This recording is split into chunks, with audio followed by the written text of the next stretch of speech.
দেখানো হবে বিজেপি করে বলে,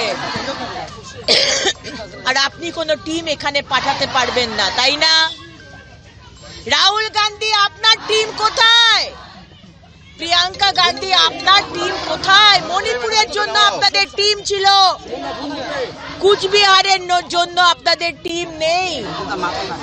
আমরা এনসিডব্লিউ কে জানিয়েছি, ন্যাশনাল কমিশন ফর উইমেন কে জানিয়েছি। আজকে সন্ধ্যের মধ্যে national commission for women Delhi থেকে টিম আসছে আমাদের এই বোনের সঙ্গে দেখা করতে। মমতা ব্যানার্জি, আপনার তো ভোট ব্যাংক হচ্ছে সংখ্যালঘু, মাইনরিটি, মুসলিম। মুসলিমদের জন্য আপনি কোটি কোটি টাকা বরাদ্দ করেন সরকার থেকে, কিন্তু মুসলিম মা বোনেদের জন্য, তাদের সুরক্ষার জন্য আপনি কোনো ব্যবস্থা করেন না। সংখ্যালঘুদের ওপর একচেটিয়া আপনার অধিকার, সে অধিকার আমরা দেখেছি বকটুই, আর সেই অধিকারের ফল আমরা কুচবিহারে দেখতে পাচ্ছি।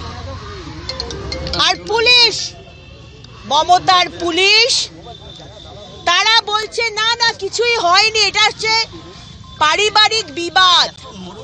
লজ্জা করে না মমতা ব্যানার্জি? আপনার লজ্জা করে না মিথ্যে কথা বলতে?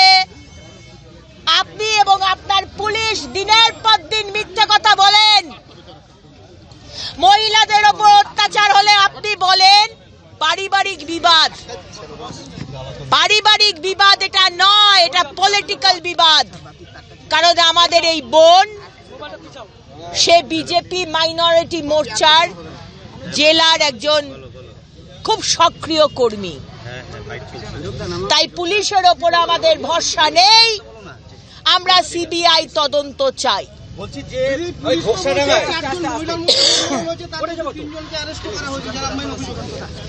শুনুন, যারা তাকে বিবস্ত্র করেছে তারা পুরুষ, তাদের মধ্যে তার এক পরিবারের এক ভগ্নিপতিও আছে। কিন্তু ভুল বুঝবেন না যে এটা পারিবারিক বিবাদ, এটা পারিবারিক বিবাদ নয়। আমাদের এই বোন সক্রিয় বিজেপি মাইনরিটি মোর্চার কর্মী, তার স্বামী বিজেপি করে, বাইরে আছে সে। আজ আমাদের বোনকে একা পেয়ে তাকে বিবস্ত্র করে তাকে সারা গ্রাম ঘোরানো হয়। আর পুলিশ কি বলছে? পুলিশ বলছে পারিবারিক বিবাদ, ঠেলাঠেলিতে কাপড় খুলে গেছে, তাই তাই বুঝি? সম্মান নেই, গলা কেটে দেবো আমরা, তাও সম্মানহানি হতে দেব না। আমাদের এই বোনের সম্মান নেই, সম্ভ্রম নেই।